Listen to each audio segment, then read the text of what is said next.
굿뉴스 시니어 감동 사연입니다. 군밤 팔던 소녀를 짓밟은 그날 밤 안양역 광장에 재벌 회장의 분노가 폭발한 사연 시작하겠습니다. 여러분이 사연 속의 최 회장이라면 어떤 결정을 하고 행동했을지 생각해 보시는 것도 좋을 것 같습니다. 시작 전 좋아요와 구독 눌러주시고 어디서 듣고 계신지 댓글 남겨주시면 그곳으로 행운 가득 보내드립니다. 새벽 5시 30분. 안양의 낡은 빌라촌은 아직 어둠에 잠겨 있습니다.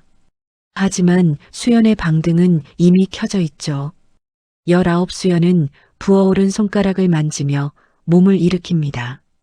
어제 밤새 칼질을 하느라 굳은 살이 박인 손끝이 아릿합니다. 수연아, 벌써 일어나니? 안방에서 들려오는 할머니의 쉰 목소리. 수연은 억지로 밝은 목소리를 냅니다. 네, 할머니. 오늘 시장에 실한 밤이 들어온 데서 일찍 나가보려고요. 수연은 주방으로 가 찬물에 얼굴을 묻습니다. 정신이 번쩍 드는 냉기. 거울 속 수연의 얼굴은 헬쑥하지만 눈빛만은 맑습니다. 수연은 낡은 책가방 대신 거친 목장갑과 앞치마를 챙깁니다. 그녀의 등굣길은 학교가 아닌 새벽 시장으로 향합니다. 시장 바닥은 이미 생존의 현장입니다. 수연은 단골밤 가게 앞에서 멈춰섭니다. 사장님, 오늘은 상처 없는 놈들로만 주세요. 저번 건 껍질이 너무 두꺼워서 손님들이 불편해하더라고요. 수연의 당찬 요구에 주인장이 껄껄 웃으며 밤 자루를 내놓습니다. 수연은 밤알 하나하나를 만져봅니다. 단단하고 묵직한 것. 이게 오늘 수연이 지켜야 할 삶의 무게입니다. 수연은 무거운 밤 자루를 짊어지고 시장을 빠져나옵니다. 어깨를 짓누르는 무게감에 숨이 턱 밑까지 차오르지만 수연은 멈추지 않습니다. 이 밤 한 자루가 할머니의 투석비고 언젠가 자신이 돌아가야 할 교실로 가는 티켓이라는 걸 너무나 잘 알기 때문입니다. 오후 4시 안양역 광장 한 구석. 수연이 드럼통을 자리에 잡습니다.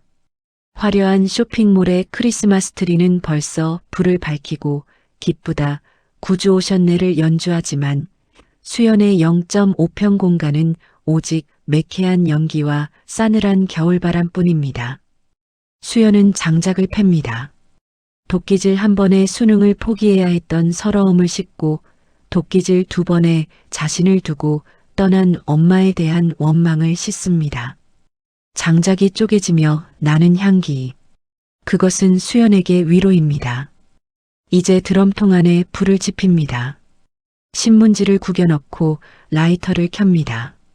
바람이 방해를 하지만 수연은 익숙하게 몸으로 바람을 막습니다. 수연은 연기 속에 얼굴을 묻습니다. 눈이 따가워 눈물이 흐르지만 수연은 이것이 연기 때문인지 아니면 속에서 터져나오는 설움 때문인지 구분하지 않습니다. 수연은 이제 밤에 칼집을 넣습니다. 탁 마이너스 탁 마이너스 탁 마이너스. 일정한 리듬. 수연은 4번째 손가락에 낀 헐거운 옷반지를 만집니다. 엄마, 오늘 날씨가 진짜 춥네. 엄마가 그랬지?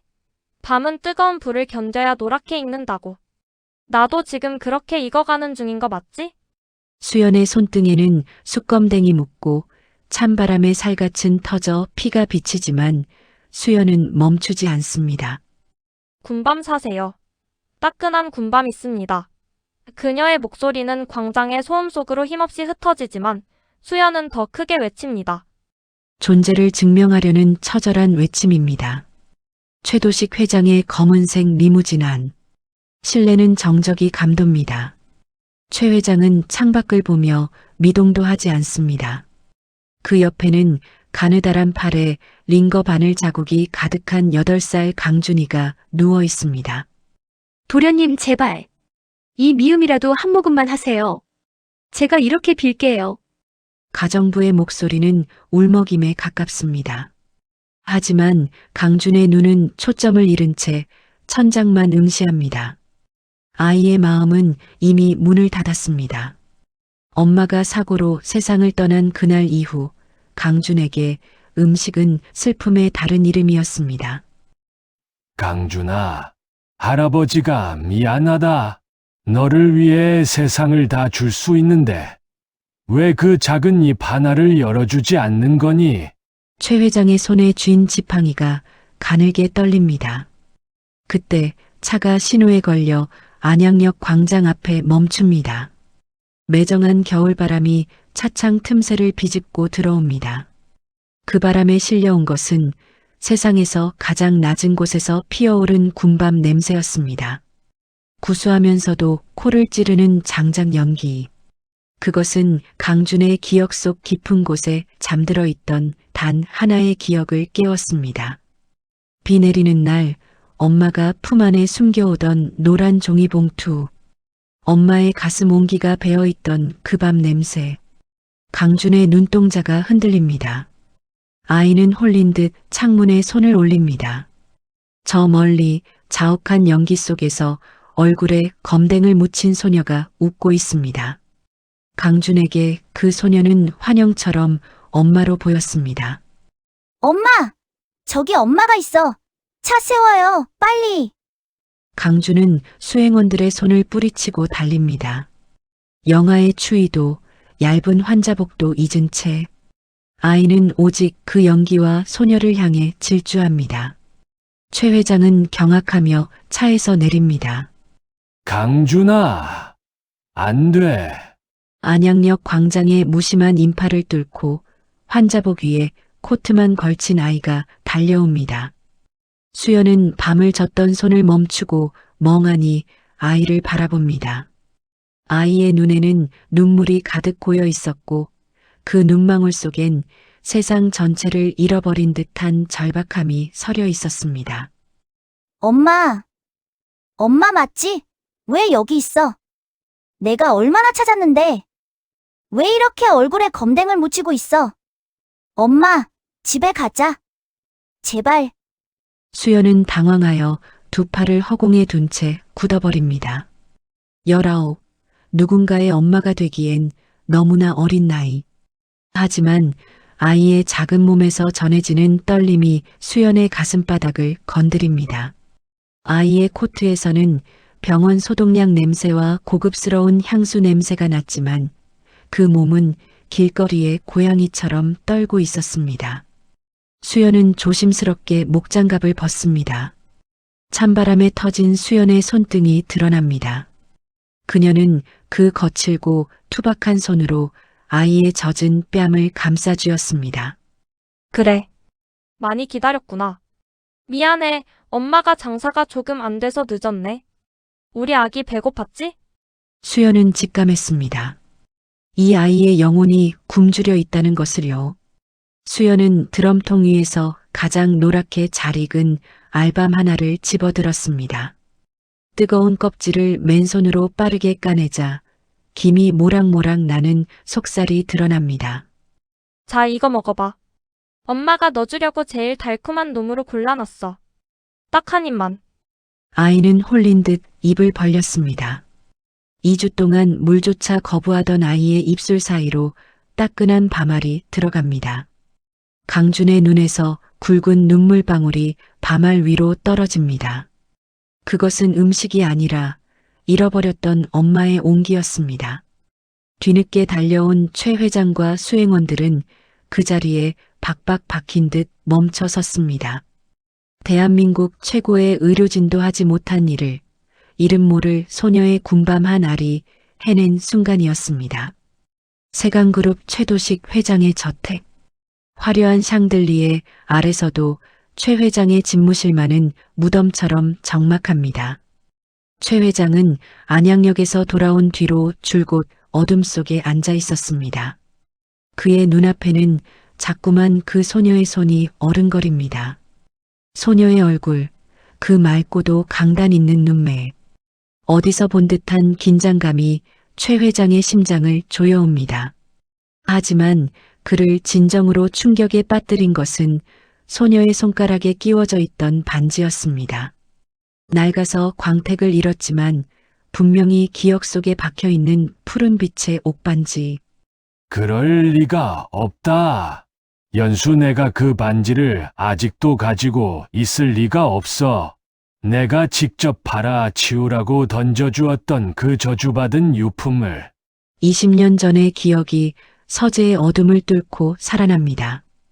가난한 남자와 도망치듯 떠나던 딸 연수의 뒷모습. 최 회장은 그때 딸의 등에 대고 독서를 퍼부었습니다. 가서 굶어 죽어봐라.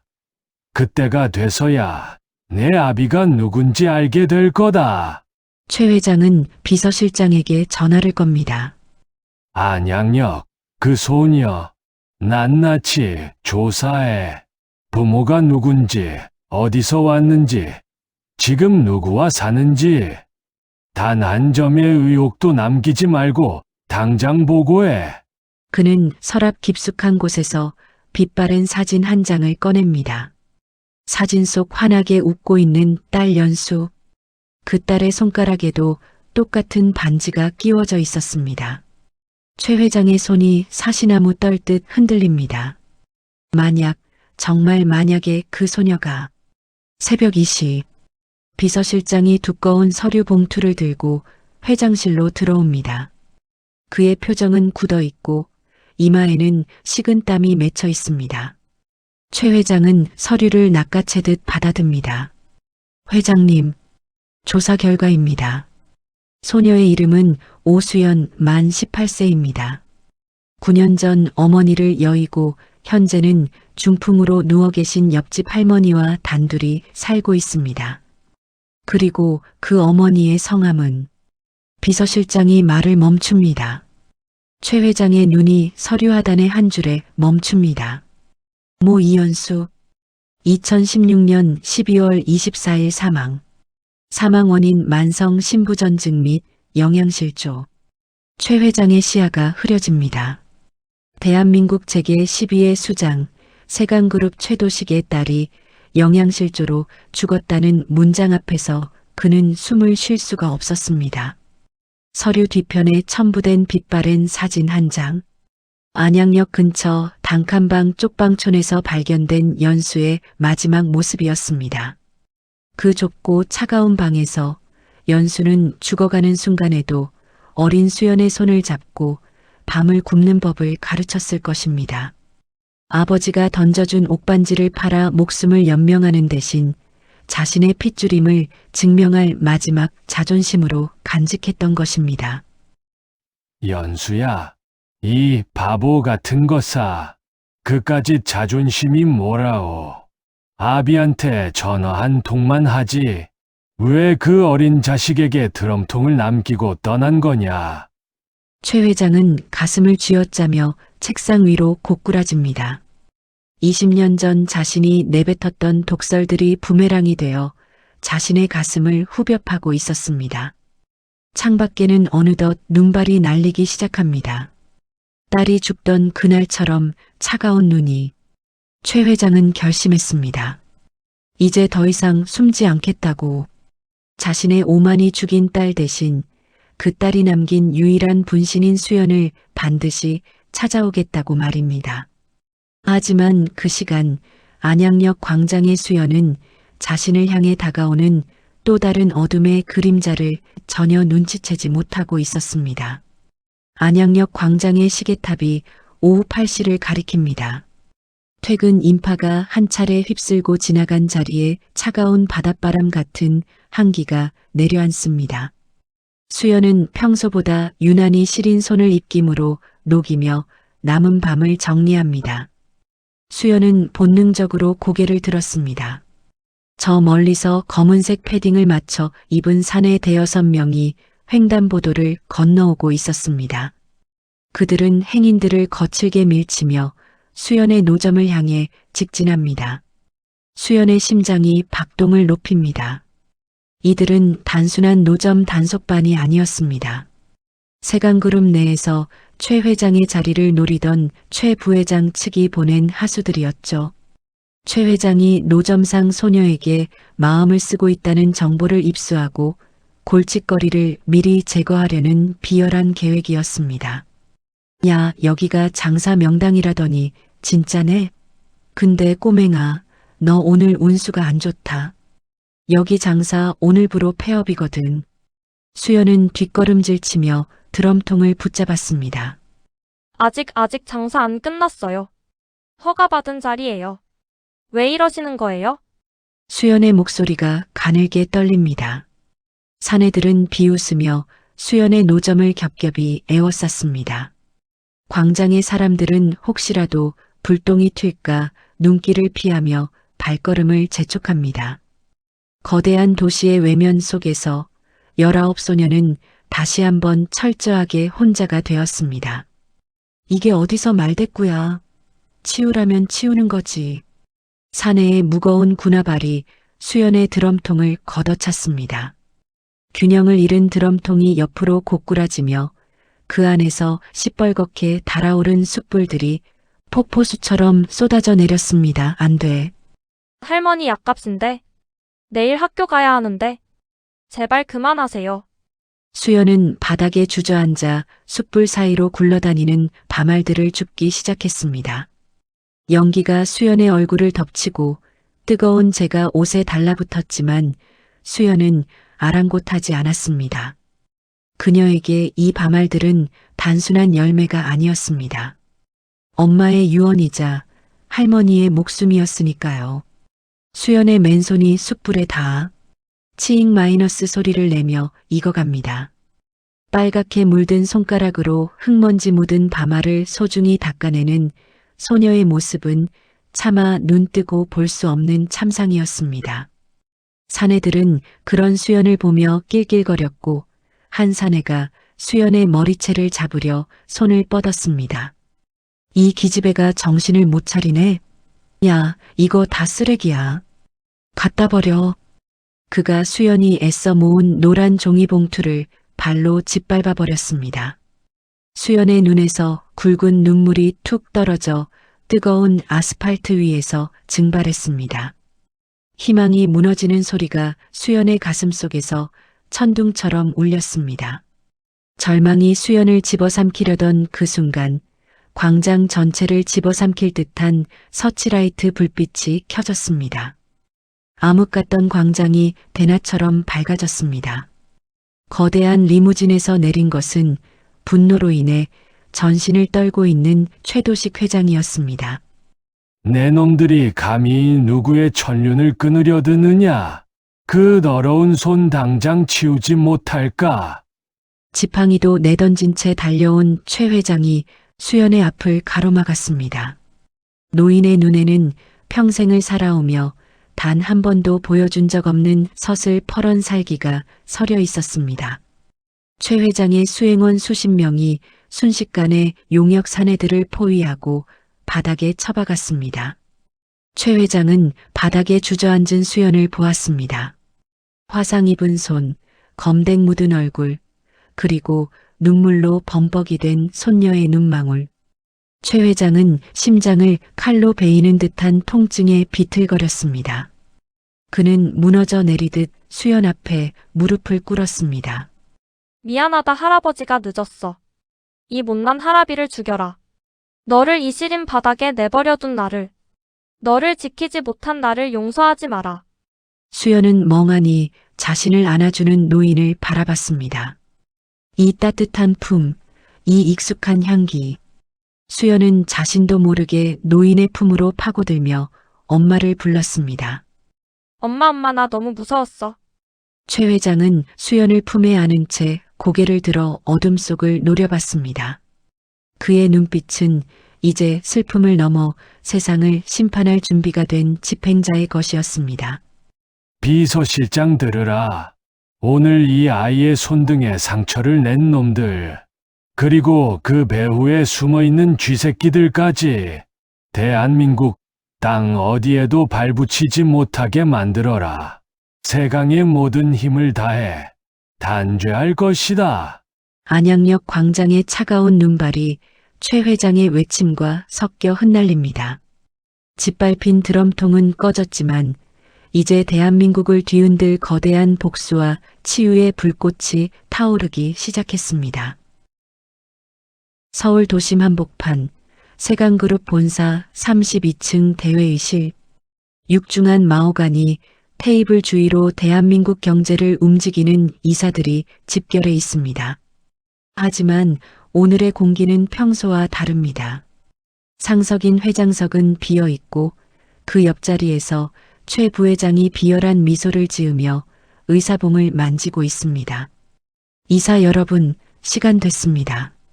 최도식 회장님께서 최근 노령으로 인한 판단력 저하로 시장 바닥에서 노점상 소녀와 얽히는 등 세강의 명예를 실추시킨 점은 모두가 아실 겁니다.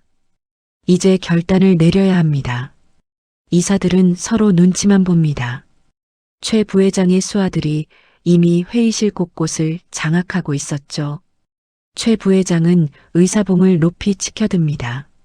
최도식 회장 해임안 및 대표이사 선임의 건 표결을 시작. 바로 그 순간 정적을 깨고 문이 열립니다. 휠체어도 지팡이도 없이 최 회장이 성큼성큼 걸어 들어옵니다. 그 뒤를 따르는 것은 낡은 군밤 노점의 패딩을 그대로 입은 수연입니다. 이사들이 경악하며 일어섭니다. 네, 이놈. 주인 없는 자리에 앉아 의사봉을 휘두르는 꼴이라니 가관이구나.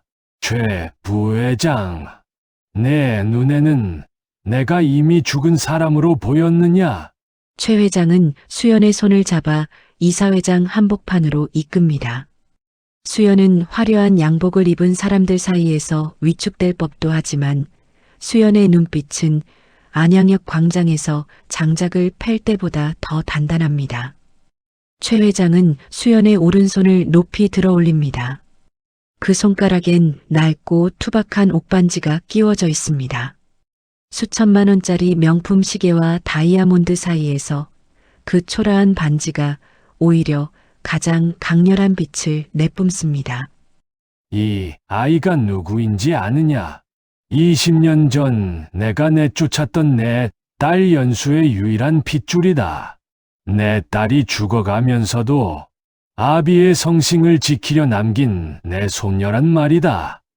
그런데 내 놈들은 사주를 받아 이 아이의 드럼통을 부수고 손등에 화상을 입혔어. 최 회장이 비서실장에게 신호를 보냅니다. 대형 스크린에 안양역 광장에서 수연을 습격했던 용역들의 자백 영상과 최 부회장이 그들을 사주한 증거 자료들이 쏟아져 나옵니다. 최 부회장의 안색이 흑빛으로 변합니다. 이건 모함입니다. 형님. 하지만 이미 대세는 기울었습니다. 경호원들이 들어와 최 부회장의 어깨를 잡아 누릅니다. 욕망으로 쌓아 올린 공든 탑이 소녀의 낡은 반지 하나에 와르르 무너져 내리는 순간이었습니다. 아수라장이 된 회의실이 정리되고 최 회장은 수연을 이사회 테이블 가장 상석 바로 옆자리에 앉힙니다. 그리고 창밖을 향해 굽어있던 등을 꼿꼿이 펴고 이사들을 향해 선언합니다. 오늘 이 자리에서 공식적으로 선포합니다. 여기 앉아있는 오수연 양은 세강그룹 최도식의 유일한 적통 손녀이며 내가 가진 모든 권리와 유산을 이어받을 유일한 후계자입니다. 수연의 눈에서 굵은 눈물이 툭 떨어집니다. 하지만 그것은 안양역 광장에서 흘리던 절망의 눈물이 아니었습니다. 20년 동안 얼어붙어 있던 엄마의 한이 녹아내리는 소리였습니다. 저는 아직 세강이 무엇인지 회사가 무엇인지 잘 모릅니다. 하지만 하나는 확실히 압니다. 세상에서 가장 추운 곳에서 떨고 있는 사람들의 온기가 얼마나 절실한지는 누구보다 잘 압니다. 할아버지가 주신 이 기회로 저는 드럼통 불꽃보다 더 따뜻한 세상을 만들겠습니다. 이사들이 하나둘씩 일어나 박수를 치기 시작합니다. 처음엔 마지못해 치던 박수가 나중엔 진심 어린 감동의 갈채로 변해 회의실을 가득 채웁니다. 최 회장은 수연의 화상 입은 손을 꼭 잡았습니다. 거친 소녀의 손과 주름진 노인의 손, 두 손이 맞잡아지며 잃어버렸던 20년의 세월이 비로소 제자리를 찾았습니다. 창밖으로는 한방눈이 내리기 시작했습니다. 하지만 이제 수연에게 그 눈은 차가운 시련이 아닌 세상을 하얗게 덮어주는 축복의 시작이었습니다. 안양역 광장. 수연이 매일같이 장작을 패고 연기를 마셨던 그 자리에 이제는 세련된 통유리 건물이 들어섰습니다. 이름하여 옹기나눔센터. 수연이 회장 손녀로서 받은 첫 번째 배당금을 전액 기부하여 세운 군밤 재단의 1호점입니다. 수연은 화려한 드레스 대신 단정한 정장에 예전 그 목장갑을 한쪽 주머니에 꽂은 채 단상에 올랐습니다. 그녀의 곁에는 이제 지팡이를 놓고 수연의 팔짱을 낀 최 회장이 환하게 웃고 있습니다. 저는 이곳에서 밤을 구우며 세상의 냉정함을 배웠지만 동시에 이름 모를 분들이 건네주신 1,000원짜리 몇 장에서 살아야 할 이유를 찾았습니다. 이제 이 센터는 저처럼 추위에 떨며 장사하는 노점상 분들의 쉼터가 되고 그 자녀들의 장학금이 될 것입니다. 우리들의 드럼통 불꽃은 결코 꺼지지 않을 것입니다. 수연은 직접 구운 첫 번째 군밤 봉지를 시민들에게 나눠줍니다. 노란 종이봉투에 담긴 밤알들은 이제 구걸의 산물이 아니라 나눔의 상징이 되었습니다. 최 회장은 그 모습을 흐뭇하게 바라보며 생각합니다. 돈으로만 세상을 움직이려 했던 자신의 지난 날이 얼마나 공허했는지 손녀의 따뜻한 손길이 가르쳐 준 것입니다. 세강그룹 산하 최고의 VIP 병동. 중풍으로 말조차 제대로 못하던 옆집 할머니가 최고급 병상에 누워 있습니다. 수연이 조심스럽게 할머니의 손을 잡습니다. 그 손은 수연이 군밤을 팔아 사온 약으로 겨우 버텨온 거칠고 마른 손입니다. 할머니 나 왔어. 수연이 왔어. 이제 할머니 약값 걱정 안 해도 돼. 나 할아버지 찾았어. 우리 이제 고생 끝났어. 할머니의 감긴 눈꺼풀이 떨리더니 서서히 눈이 떠집니다. 초점을 맞추기 힘든 눈에서 굵은 눈물 한 방울이 관자놀이를 타고 흐릅니다. 할머니는 굳어버린 혀를 간신히 움직여 수연의 이름을 부르려 애씁니다. 수연아 고생했으다. 수연은 할머니의 가슴에 얼굴을 묻고 오열합니다. 피 한 방울 섞이지 않았지만 가장 추운 곳에서 서로의 체온을 나누며 버텨온 세월. 최 회장은 병실 밖에서 그 모습을 지켜보며 조용히 고개를 숙입니다. 진정한 가족이란 혈연 이전에 서로를 향한 희생임을 노인은 인생의 끝자락에서야 비로소 깨닫습니다. 흰 눈이 소복이 쌓인 산마루. 이연수라는 이름이 새겨진 소박한 비석 앞에 수연과 최 회장이 섰습니다. 최 회장은 딸의 이름 앞에 무릎을 꿇고 떨리는 손으로 비석을 어루만집니다. 연수야, 아비가 왔다. 내가 그토록 사랑했던 수연이를 데리고 왔다. 내가 너에게 던졌던 그 모진 말들 다 걷어가다오. 내가 남긴 이 아이가 얼어 죽어가던 이 아비를 살렸단다. 고맙다 수연이를 이렇게 훌륭하게 키워주어서 정말 고맙다. 최 회장은 주머니에서 오래된 편지 한 통을 꺼내 불을 붙입니다. 그것은 딸을 찾으면 주려고 20년 동안 고쳐 쓴 사과문이었습니다. 타들어가는 종이 제가 한방눈과 섞여 하늘로 날아오릅니다. 엄마, 이제 나 안 울어. 엄마가 좋아하던 군밤 냄새가 이제는 온 세상에 퍼지고 있어. 할아버지는 매일 아침 내가 구워주는 밤을 드시며 웃으셔. 세상은 여전히 춥지만 누군가 옆에서 손을 잡아준다면 그 겨울은 더 이상 시련이 아닐 거야. 안양역의 밤은 깊어가지만 이제 그곳엔 눈물 대신 희망의 불꽃이 타오릅니다. 인생의 추운 겨울을 지나고 계신 여러분, 당신의 드럼통에도 곧 따뜻한 불꽃이 피어날 것입니다. 포기하지 마세요. 당신은 누군가에게 가장 달콤하게 익어갈 알밤 같은 존재이니까요. 감사합니다. 오늘도 즐거운 하루 되세요.